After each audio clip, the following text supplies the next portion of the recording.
Hello everyone, this is Vindhyavasini and welcome to 2IQ classes. I hope you all will be fine. Today we are in second lecture of NCERT questions series and today we have 3 NCERT questions. So let's start. First question है 1.5. When a glass rod is rubbed with a silk cloth, charge appears on both. जब glass rod को silk cloth से रब किया जाता है दोनों पे चार्ज अपीयर होता है. A similar phenomena is observed with many other pairs of bodies. यही फिनोमिना कई अलग अलग बॉडीज में भी देखी गई हैं. जब उनको रब किया जाता है दोनों पे चार्ज जनरेट होता है. तो explain how this observation is consist with the law of conservation of charge. तो आपको ये बताना है कि ये कैसे कंसिस्ट करता है law of conservation of charge पे. ठीक है, तो देखिए अगर हम दो बॉडी को अलग अलग दो बॉडी हमारे पास हैं उनको हम रब करते हैं तो दोनों पे क्या होता है, दोनों पे चार्ज जनरेट हो जाता है. बट नेचर क्या होता है, दोनों का अलग होता है. एक पे क्या होता है अपोजिट नेचर का चार्ज, मीन्स आपका एक पे प्लस आ रहा है दूसरे पे क्या आ रहा है माइनस आ रहा है. लेकिन दोनों का मैग्नीट्यूड क्या होता है वो सेम होता है. इक्वल एंड अपोजिट चार्ज क्या होते हैं वो जनरेट हो जाते हैं. ठीक है, तो जैसे यहाँ पर दिया गया है कि ग्लास रॉड को रब करते हैं सिल्क क्लॉथ से. तो देखिए यहाँ पर एक्सप्लेनेशन आप देख सकते हैं. When two bodies are rubbed against each other equal and opposite charge developed on both bodies. okay, example के लिए when a glass rod is rubbed with a silk cloth equal and opposite charge is produced. ये तो है but ये law of conservation of charge से कैसे consist करता है. The net charge is zero which is consist with the law of conservation of charge. Means अगर हमारे पास दो बॉडीज हैं, ठीक है, अगर इस पे एक बॉडी से दूसरे बॉडी पे इलेक्ट्रॉन को ट्रांसफर हो रहा है, ठीक है, तो मे बी यहाँ पर जब जिससे इलेक्ट्रॉन को ट्रांसफर हो रहा है मीन्स इस पे क्या होगा डिफिशिएंसी ऑफ इलेक्ट्रॉन होगा. मीन्स यहाँ पर पॉजिटिव चार्ज जनरेट हो जाएगा, यहाँ पर इलेक्ट्रॉन की कमी होगी. यहाँ पर क्या होगा एफिशिएंसी ऑफ इलेक्ट्रॉन होगा, मीन्स यहाँ पर नेगेटिव चार्ज जनरेट हो जाएगा. मीन्स ये बॉडी कैसी हो पॉजिटिवली चार्ज हो गई और ये बॉडी कैसी हो गई नेगेटिवली चार्ज हो गई. ठीक है, दोनों पर equal and opposite charge generate हो गया. बट अगर दोनों को हम क्या कर देंगे, दोनों चार्ज को ऐड करेंगे तो क्या आएगा, वो नेट चार्ज हमारा क्या मिलेगा, वो जीरो मिलेगा. मतलब पूरे सिस्टम का जो चार्ज है वो नेट चार्ज क्या है वो जीरो है. तो ये कंसिस्ट कर रहा है किससे, law of conservation of charge से. ऐसे कई सारे बॉडीज होंगे उनको रब करेंगे तो इक्वल एंड अपोजिट नेचर का चार्ज जनरेट होगा और दोनों चार्ज को जब ऐड करेंगे जो भी चार्ज होंगे में सभी चार्जेस को ऐड करेंगे तो उनका नेट जो चार्ज होगा वो क्या आएगा, जीरो आएगा. ठीक है, यही हमारा क्या है law of conservation of charge है. ओके, नेक्स्ट पॉइंट पे बढ़ते हैं. Okay, let's move on second question. 1.6 4 point charges QA 2 microcoulomb, QB -5 microcoulomb and QC 2 microcoulomb and QD -5 microcoulomb are located at the corner of the square ABCD. पहले हम square बना लेते हैं, थोड़ा बड़ा बनाते हैं तो आपको दिखे इमेज क्लियरली.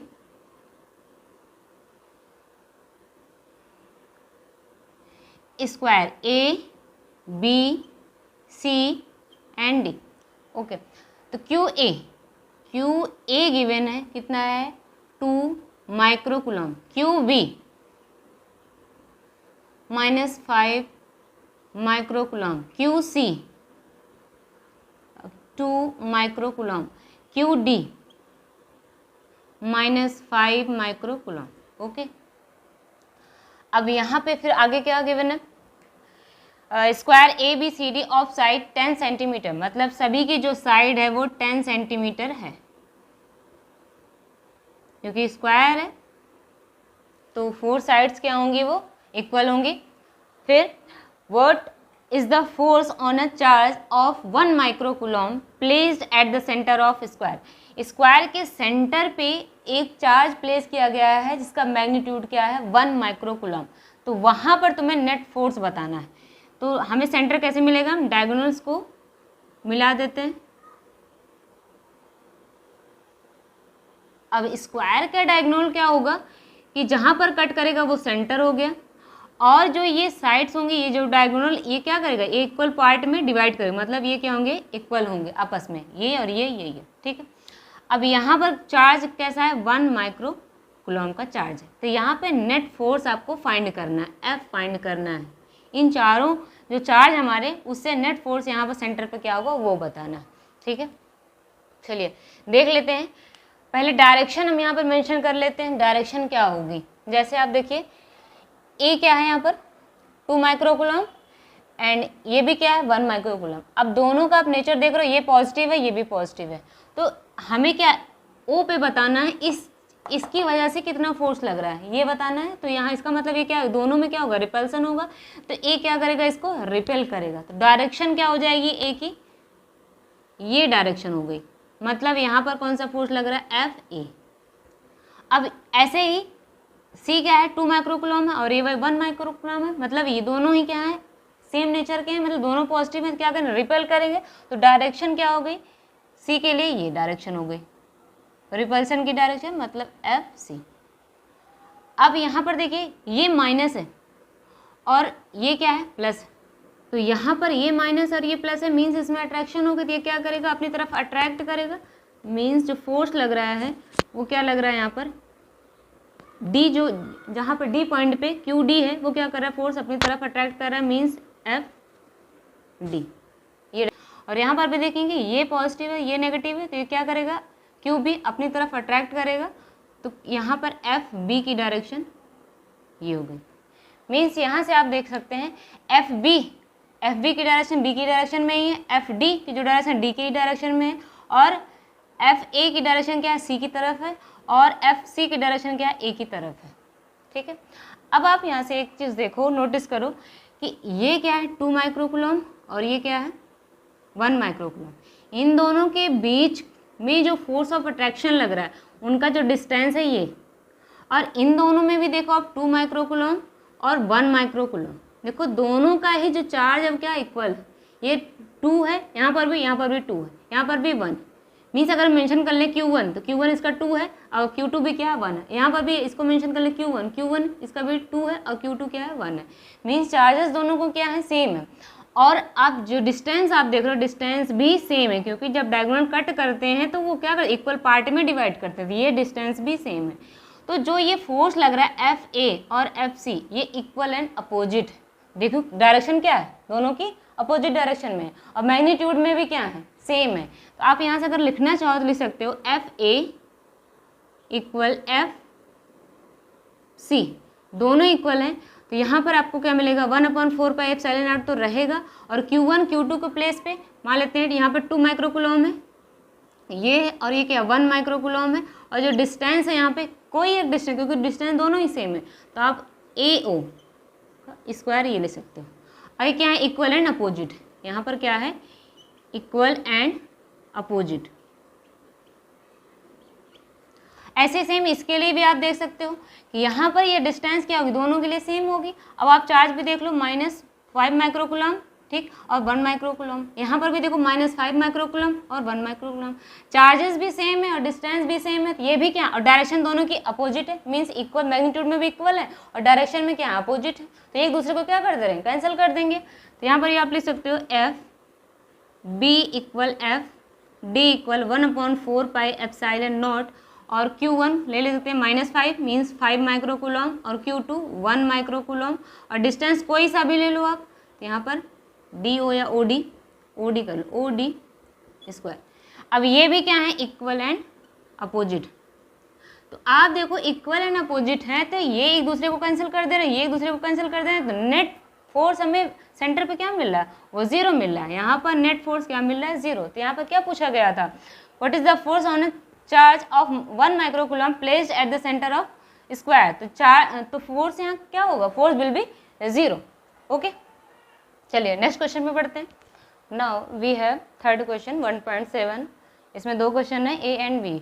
ए में क्या कहा गया है, an electrostatic field lines is a continuous curve that is a field lines can not have sudden break, मतलब जो फील्ड लाइन्स होती हैं कॉन्टिन्यूअस कर्व के फॉर्म में होती हैं, वो ऑल सडन ब्रेक नहीं होती हैं, ऐसा क्यों है ये बोला गया।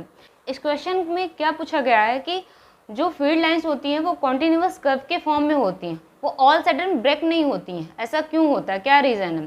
देखिए जो फील्ड लाइन्स होती हैं वो पॉजिटिव चार्ज से इमर्ज करती हैं और नेगेटिव चार्ज पे टर्मिनेट करती हैं, ठीक है।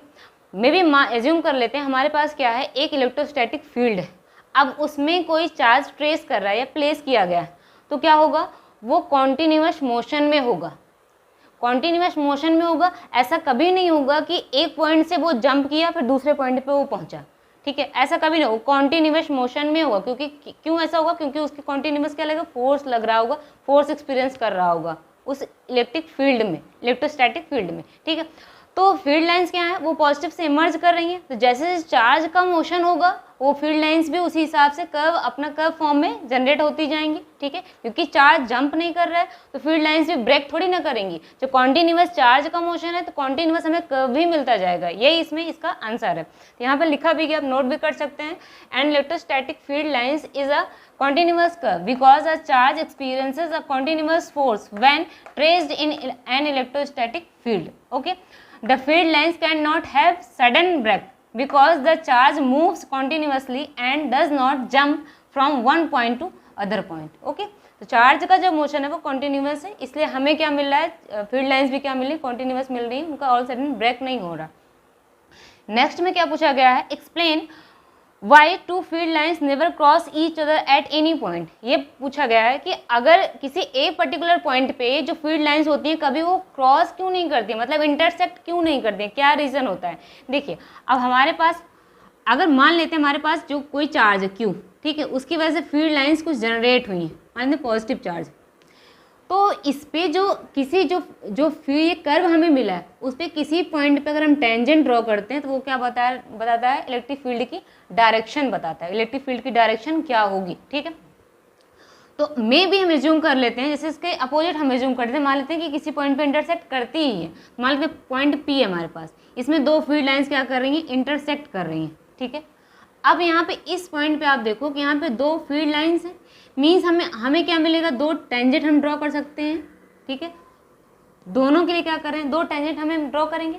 जब दो टेंजेंट ड्रॉ करेंगे, टेंजेंट बता क्या रहा है, फील्ड लाइंस की डायरेक्शन बता रहा है, तो दो टेंजेंट की डायरेक्शन हमें क्या मिलेगी, अपोजिट मिल रही है, मतलब सेम साइड नहीं मिल रही है। दो टेंजेंट की डायरेक्शन भी अपोजिट है, मीन्स फील्ड लाइंस भी एक पॉइंट पे दो डायरेक्शन शो कर रही हैं। तो किसी एक पर्टिकुलर पॉइंट पे दो फील्ड की डायरेक्शन, ये तो इम्पॉसिबल है। इसीलिए क्या होता है कि फील्ड लाइंस किसी भी पॉइंट पे इंटरसेक्ट नहीं करती हैं। यहाँ पर आंसर गिवन है, आप नोट डाउन कर सकते हैं। If two field lines cross each other at a point, the field lines intensity, ये electric field intensity will show two direction. Electric field intensity क्या करेगी, दो डायरेक्शन को शो करेगी एट अ पॉइंट, एक ही पॉइंट पे। This is not possible, hence two field lines never intersect each other. Okay, I think आपको clear हुआ होगा। तो आज के लेक्चर में बस इतना ही, फिर मिलते हैं अपने नेक्स्ट लेक्चर में। तब तक के लिए bye bye and take care.